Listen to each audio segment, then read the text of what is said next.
भारत के मुसलमानों के लिए बड़ी खुशखबरी सामने आई है। बांग्लादेश में हो रही हिंसा को लेकर भारत में रहने वाले गरीब मुसलमानों को बांग्लादेशी घोषित करके उन पर हमला करने वाले और उनको धमकी देने वाले हिंदुत्व संगठन के लोग गिरफ्तार हो चुके हैं, जिसमें एआईएमआईएम की बड़ी कामयाबी है। साथ ही जिस महाराष्ट्र के कॉलेज ने लगाया था हिजाब पर प्रतिबंध, सुप्रीम कोर्ट ने ऐसी फटकार लगाई है जिसके बाद शायद ही भारत देश का कोई कॉलेज का प्रिंसिपल अब हिजाब पर प्रतिबंध की बात करेगा। साथ ही क्या है लव जिहाद का नया कानून उत्तर प्रदेश में, क्या बीजेपी की सरकार बना रही हिंदुओं को मूर्ख, पूरी वीडियो को विस्तार से समझेंगे और जानेंगे। उससे पहले अस्सलाम वालेकुम रहमतुल्लाहि व बरकात। अल्लाह के नाम से शुरू जो बड़ा कृपालु और अत्यंत दयावान है। मैं हूं मोहम्मद हफीज अंसारी और आप देख रहे हैं द पॉलिटिकल। महाराष्ट्र के एक कॉलेज ने हिजाब पर प्रतिबंध लगा दिया था। उन्होंने कहा कि कोई भी महिला, मुसलमान हो चाहे जो भी हो, वह ना बुर्का पहन सकती है, ना नकाब पहन सकती है, ना स्टोल ओढ़ सकती है, कुछ नहीं कर सकती हैं, जिसे देखकर महाराष्ट्र में वावेला फैल गया। जब यह मामला बम्बई हाईकोर्ट में गया तो हाईकोर्ट ने भी इस ऑर्डर को सही बताया। बम्बई हाईकोर्ट ने कहा कि यह बिल्कुल सही है, हिजाब को प्रतिबंध लगा देना चाहिए, स्कूल में कोई भी कॉलेज में हिजाब पहनकर नहीं आएगा। उसके बाद यह मामला गया सुप्रीम कोर्ट की तरफ और सुप्रीम कोर्ट ने जो टिप्पणी की है, सुप्रीम कोर्ट ने जो फटकार लगाई है, उससे महाराष्ट्र के कॉलेज सहित भारत के जितने भी कॉलेज के प्रिंसिपल जो हिंदुत्व संगठन से ताल्लुक रखते हैं, जो मुस्लिम विरोधी और इस्लाम विरोधी हैं, उन पर कड़ी टिप्पणी सुप्रीम कोर्ट ने की है। सुप्रीम कोर्ट ने हिजाब के मामले पर फैसला देते हुए कहा कि क्या आप हिजाब के साथ साथ हिंदू महिलाएं जो बिंदी और पुरुष जो तिलक लगाते हैं उस पर भी प्रतिबंध लगाएंगे। इस पर सबकी बोलती बंद हो गई कि आखिर स्कूल और कॉलेज और हॉस्पिटल में अगर औरतें हिजाब पहनकर आती है तो ये उनको बुरा लगता है, तो जो मर्द तिलक लगाकर और जो औरतें बिंदी और मंगलसूत्र लगाकर आती है उन पर तो कभी कोई कानून ही नहीं बना। यानी सुप्रीम कोर्ट ने साफ तौर पर माना ये लोग दोगले हैं, जो दोगला रवैया अपना रहे हैं दो धर्म के लोगों के साथ। साथ ही सुप्रीम कोर्ट ने कहा कि जो स्टूडेंट्स हैं वो जिस धर्म से भी आते हैं, जिस समाज से भी आते हैं, भारत का संविधान उनको अधिकार देता है कि वो अपने धर्म को प्रैक्टिस करें। हिजाब उनके धर्म का हिस्सा है और वो जब चाहे जहां चाहे पहन सकती है। कोई भी उनको इस कार्य से नहीं रोक सकता है, क्योंकि सुप्रीम कोर्ट ने कहा that student must have the freedom to choose what they wear, कि उन महिलाओं को आजादी है कि वो क्या पहनना चाहती है और क्या लगाना चाहती है, कोई उनको रोक नहीं सकता है। जिसके बाद महाराष्ट्र के कॉलेज और स्कूल से हिजाब पर जो प्रतिबंध लगाया गया था वो पूरी तरीके से खोल दिया गया। सवाल तो यही पैदा होता है कि आखिर ये कौन लोग हैं जो हिजाब पर प्रतिबंध लगाने के लिए इतना उत्सुक हो रहे हैं? आखिर ये किस मिजाज के लोग हैं? मैं आपको बताता हूं। कानपुर से भी एक मसला सामने आया। कानपुर के एक स्कूल में एक लड़की जब हिजाब में आई तो उनको रोक दिया गया और कानपुर के उस स्कूल के प्रिंसिपल ने कहा कि आप हिजाब पहनकर नहीं आ सकती हैं, बल्कि आपको स्कूल के रूल को फॉलो करना पड़ेगा। हम सब के दिमाग में यह सवाल घुरता है कि आखिर ये लोग कर क्यों रहे हैं। मैं आपको बताता हूं। असल में जो भी प्रिंसिपल स्कूल का हो, कॉलेज का हो, इंस्टीट्यूट का हो, अगर वो हिजाब के खिलाफ है, नकाब के खिलाफ है, स्टोल के खिलाफ है, तो वो एक नंबर का छेचड़ा, हरामी और दिमाग का गंदा इंसान है। वह चाहते हैं कि मुस्लिम महिलाओं को वो देखना चाहते हैं, उनके चेहरे को देखना चाहते हैं, वो मजे लेना चाहते हैं, अपने आंख को सुख पहुंचाना चाहते हैं, जो सुख शायद उनको दूसरे धर्म की औरतों को देखकर नहीं आ रहा है। इसीलिए वो मुस्लिम महिलाओं के हिजाब को उतारना चाहते हैं। और मैं इस बात पर प्रूफ दे सकता हूं। यह रहा आपके सामने प्रूफ। उत्तर प्रदेश का एक वीडियो वायरल हुआ। उत्तर प्रदेश के एक स्कूल में जो प्रिंसिपल था वो एक हिंदू महिला टीचर से कह रहा है कि तुम मुझे इस गाल में किस करो, अगर तुम किस करोगी, मेरे हिसाब से रहोगी, मुझे खुश करोगी तो तुमको मजा आएगा, आनंद आएगा, तुमको यहां कोई रोक टोक नहीं करेगा। अगर किस नहीं करोगी तो भैया बहुत लफड़ा हो जाएगा, यानी तुम्हारी नौकरी भी चली जाएगी। ऐसे प्रिंसिपल हिजाब के खिलाफ है।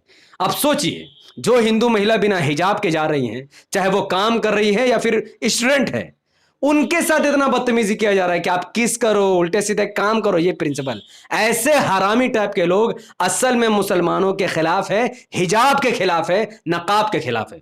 अब चूंकि एक मुस्लिम महिला, उसका आंख सिर्फ खुला रहता है, बाकी सब ढका हुआ, तो कोई उनको देखकर मजे नहीं ले पाता है और उनका अंदर बहुत बेचैनी कि हमें मजे लेना है, उनके चेहरे को देखना है। बिना हिजाब के जब वो आएंगे तो उनके जिस्म को देखना है और मौका मिले तो उनको नोच लेना है। ऐसे हरामी प्रिंसिपल हमारे भारत में बहुत। हरामी का मतलब हरामी ही होता है, जिनकी सोच गई, कोई गाली नहीं है, ये एक सिफत है। जैसा एक डॉक्टर, इंजीनियर, एक मौलवी, एक पंडित, एक पत्रकार, वैसे ही एक होता है हरामी, जिसके अंदर हरामीपन कूट कूट कर भरा हुआ है, जो समाज में वहशी दरिंदा बना हुआ है, समाज को सुधारने के नहीं बल्कि बलात्कार करने के तरीके सिखाता है। हर वो प्रिंसिपल हरामी है जो हिजाब के खिलाफ है। अब इस व्यक्ति से मिलिए, ये है पिंकी चौधरी।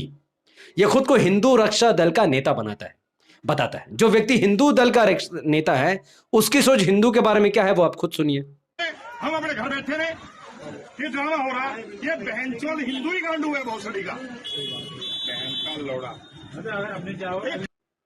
अब बताइए, हिंदू समाज के लोगों को मां बहन की गाली देने वाला, हिंदू समाज के लोगों का अपमान करने वाला खुद को हिंदू रक्षा दल का नेता बताता है और हिंदू समाज को ही गाली दे रहा है।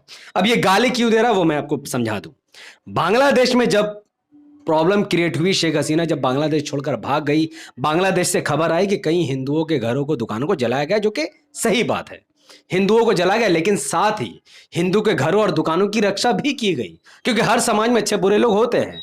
वहां जो बुरे लोग तो उन्होंने हिंदू की दुकान जलाई, जो अच्छे लोग तो उन्होंने हिंदू मंदिरों की रक्षा की।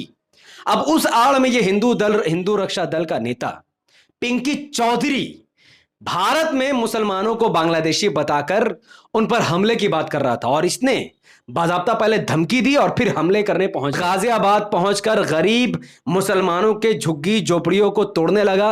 वो गरीब मुसलमान जो मुश्किल से 2 वक्त का खाना खा रहे थे, अपनी मेहनत बलबूते पर जिंदगी जी रहे थे, उनके मकान को इसने आग लगा दिया, तोड़ दिया, लोगों को जख्मी किया, जिसके बाद गाजियाबाद की पुलिस ने इसे गिरफ्तार कर लिया। हालांकि इसके पीछे मनमोहन झा, जो कि एमआईएम के नेता है उत्तर प्रदेश में, उनकी भी बहुत बड़ा हाथ है। वो खुद उस वक्त पहुंचे ताकि इस मामले को खत्म किया जाए, पुलिस ने उनको भी डिटेन किया था।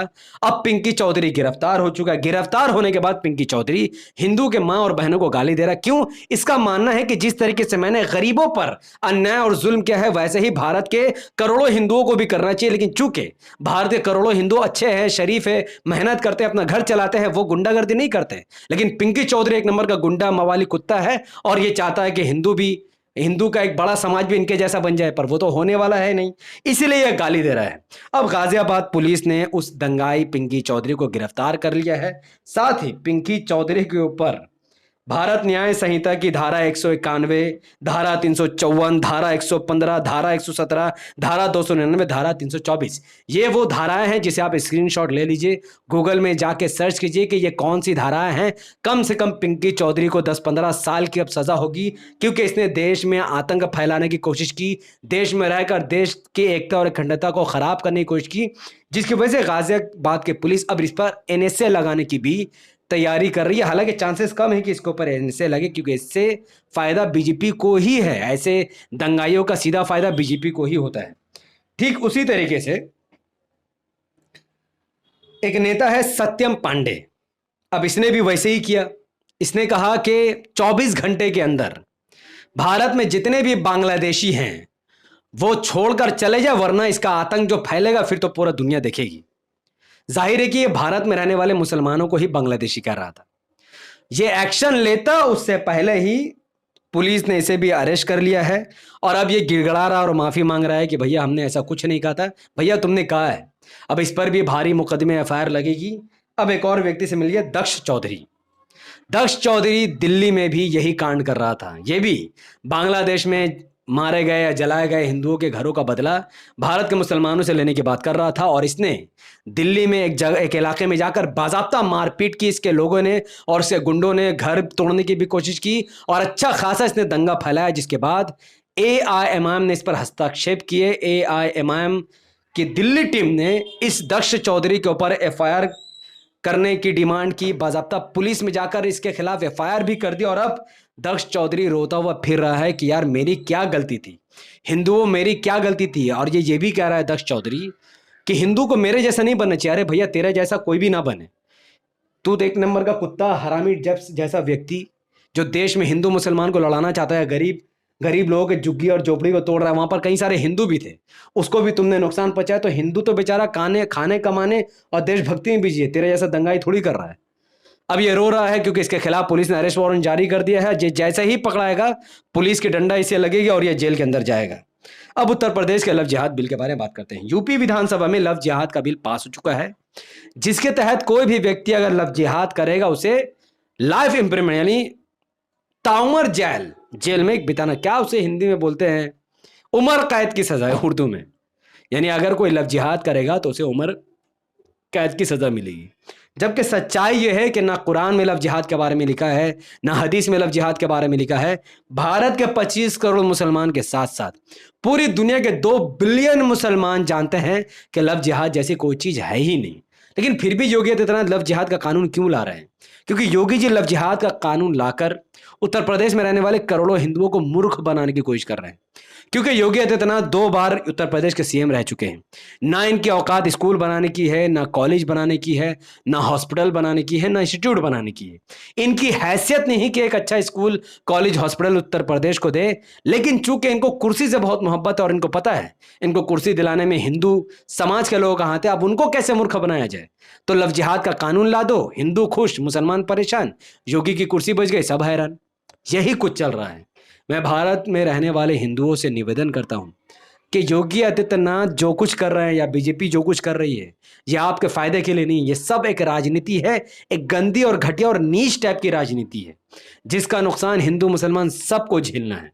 अगर तुम्हें प्रॉब्लम है मुसलमानों से, अगर जिस हिंदू को भी मुसलमान से प्रॉब्लम है, मुझे कोई एतराज नहीं, आप रखिए प्रॉब्लम, पर कम से कम आप जिस व्यक्ति को वोट दे रहे उसको कहिए कि जिस प्रदेश से आप जीत रहे हैं वहां स्कूल, कॉलेज, हॉस्पिटल तो बनाए। मैं आपको अकबरुद्दीन ओवैसी साहब की एक तस्वीर दिखाना चाहूंगा। 15 अगस्त के दिन अकबरुद्दीन ओवैसी साहब ने झंडा फहराया। आप कहोगे इसमें नया बात क्या है? वो इसलिए झंडा नहीं फहरा रहे कि वो देशभक्ति का सबूत देंगे, वो देश से मोहब्बत करते हैं। लेकिन झंडे के पीछे आप देखोगे, आपको बहुत आलीशान बिल्डिंग दिखेगा। वो अकबरुद्दीन ओवैसी द्वारा बनाया गया केजी टू पीजी कैंपस है। यानी एक बच्चा वहां भर्ती होगा और पीजी कंप्लीट करके वहां से ग्रेजुएशन करके वहां से निकलेगा। इतना बेहतरीन कैंपस उन्होंने बनाया है। उस कैंपस में उन्होंने झंडा फहराया है। क्या ऐसा कैंपस मोदी ने बनाया है, योगी ने बनाया, बीजेपी के किसी सीएम ने बनाया? नहीं बनाया। देशभक्ति क्या होती है? देशभक्ति ये नहीं होती कि लव जिहाद का कानून पास कर दो। देश से मोहब्बत होती है तो जो स्कूल, कॉलेज, हॉस्पिटल बनाता है। अकबरुद्दीन ओवैसी साहब देशभक्त नहीं है, देश से मोहब्बत करने वाले हैं। देशभक्ति तो वो लोग बोलते हैं जो बेवकूफ बनाते दूसरे लोगों को। कोई भक्ति वक्ति किसी के अंदर नहीं है। देश से मोहब्बत है तो स्कूल, कॉलेज, हॉस्पिटल बनाओ। ऐसा काम करो जैसा काम अकबरुद्दीन ओवैसी साहब हैदराबाद में कर रहे हैं। योगी आदित्यनाथ के बस में नहीं, उनकी औकात ही नहीं कि वो अकबरुद्दीन ओवैसी साहब जैसा नेता बन सके या असदुद्दीन ओवैसी साहब जैसा नेता बन सके। क्योंकि एमआईएम ही आपको स्कूल, कॉलेज, हॉस्पिटल बना कर दे सकती है। दुनिया की कोई भी पार्टी आपको यह काम करके नहीं दे सकती है, क्योंकि सबूत आपके सामने है। इतना कुछ देखकर अगर आपको यह एहसास हुआ हो कि हाँ, हमें एमआईएम को वोट देने की जरूरत है, हमें जरूरत है कि अकबरुद्दीन ओवैसी साहब जैसे नेता सारे राज्यों में बने, तो आप इस वीडियो को लाखों लोगों तक जरूर फैलाइए। उसके लिए आपको वीडियो को लाइक करना होगा, इसके लिंक को व्हाट्सअप, फेसबुक, इंस्टाग्राम जैसे सोशल मीडिया के लिंक पर शेयर करना होगा, अपनी बातों को धड़ाधड़ कमेंट पर रखना होगा, चैनल को सब्सक्राइब करना होगा, बेल आइकन को हिट करना होगा। क्योंकि यूट्यूब का एल्गोरिथम कहता है कि जब किसी वीडियो पर लाइक, शेयर, कमेंट, सब्सक्राइब पढ़ते हैं, यूट्यूब ऐसे वीडियो को ऑटोमेटिकली लाखों लोगों तक पहुंचा देता है। तो इस वीडियो को लाइक कीजिए, शेयर कीजिए, कमेंट कीजिए और ज़रूर कमेंट पर बताइए कि क्या आप अब भी बीजेपी को वोट करोगे या एमआईएम को वोट करोगे। अपनी बात कमेंट पर ज़रूर रखिएगा। अगर आप सब इस वीडियो को हमारे फेसबुक चैनल द पॉलिटिकल पर देख रहे थे तो इसे लाइक और फॉलो कीजिए, 5 बड़े ग्रुप में शेयर कीजिए। अगर आप मजीद इन तमाम वीडियो का रेफरेंस देखना चाहते हैं तो मेरे ट्विटर आईडी का लिंक इसी वीडियो के डिस्क्रिप्शन में, आप जाकर वो तमाम के तमाम वीडियो और सबूत देख सकते हैं जो मैंने आपको अभी इस वीडियो के ज़रिए से बताई है। मजीद और ज़्यादा मदद के लिए ये मेरा अकाउंट नंबर है, जिसको भी अल्लाह ने हलाल माल दिया हो, हलाल कमाई दी हो, हलाल रिजिक जो कमाता हो, बहुत ज़्यादा जो रिजिक कमाता हो, वो इस तरीके से भी मदद कर सकते हैं। बहुत बहुत शुक्रिया। अस्सलाम वालेकुम रहमतुल्लाहि व बरकात। अल्लाह के इस्लाम रहमत व बरकात अब तमाम भाई और बहनों पर हो। मियां अल्लाह हबीब।